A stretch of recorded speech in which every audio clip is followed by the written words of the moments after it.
పెళ్లి ఫిక్స్ అయిందా? తెలుగు మ్యాట్రిమోనీకి థ్యాంక్స్ చెప్పాలి. పెళ్ళంటేనే తెలుగు మ్యాట్రిమోనీనే. 26 సంవత్సరాల నమ్మకం, లక్షలాది సంతోషకరమైన వివాహాలు. తెలుగు మ్యాట్రిమోనీని డౌన్లోడ్ చేయండి. గతంలో స్టార్ లీగ్లో ఉన్న బ్యూటీస్కే పాన్ ఇండియా ఆఫర్స్ వచ్చేవి. కానీ ఇప్పుడు పరిస్థితి మారింది. పెద్దగా ట్రెండ్లో లేని బ్యూటీస్ కూడా భారీ చిత్రాల్లో హీరోయిన్గా ఛాన్స్ కొట్టేస్తున్నారు. ఆ సినిమా సక్సెస్ అయితే సరే, లేదంటే వాళ్ళ కెరియర్ కష్టాల్లో పడిపోతోంది. ఈ మధ్య కాలంలో ఇలా పాన్ ఇండియా ప్రాజెక్ట్స్లో కనిపించి కూడా ఫామ్లోకి రాలేకపోయిన అందాల భామలు చాలా మందే కనిపిస్తున్నారు. ప్రభాస్ హీరోగా తెరకెక్కిన లేటెస్ట్ మూవీ ది రాజా సాబ్. చాలా రోజుల తరువాత అవుట్ అండ్ అవుట్ ఎంటర్టైనర్ చేసిన ప్రభాస్ ఫ్యాన్స్ ని నిరాశపరిచారు.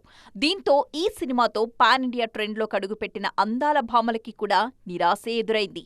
ముఖ్యంగా టాలీవుడ్ డెబ్యూ మీద భారీ ఆశలు పెట్టుకున్న మాళవికా మోహనన్ కి గట్టి షాక్ తగిలింది.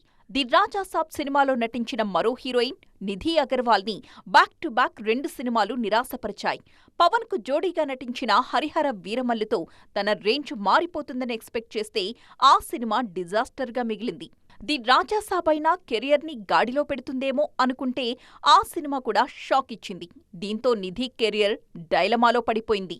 కేజీఎఫ్ లాంటి బ్లాక్ బస్టర్ సినిమాతో హీరోయిన్ గా పరిచయమైన శ్రీనిధి శెట్టి పరిస్థితి కూడా ఇబ్బందికరంగానే ఉంది. తొలి సినిమా నేషనల్ సెన్సేషన్ అయినా ఆ తరువాత అదే జోరు కంటిన్యూ చేయడంలో తడబడుతున్నారు ఈ బ్యూటీ. దీంతో అప్కమింగ్ సినిమాల మీదే ఆశలు పెట్టుకున్నారు. వీళ్లలో ఒక్క రుక్మిణి వసంత్ మాత్రమే మంచి ఫామ్లో కనిపిస్తున్నారు. కాంతారా చాప్టర్ 1 మూవీతో పాన్ ఇండియా మార్కెట్ ని షేక్ చేసిన ఈ బ్యూటీ ఇప్పుడు క్రేజీ ప్రాజెక్ట్స్ తో బిజీగా ఉన్నారు. టాక్సిక్, ఎన్టీఆర్, నీల్ సినిమాల్లో హీరోయిన్ గా నటిస్తూ ఫుల్ బిజీగా కనిపిస్తున్నారు.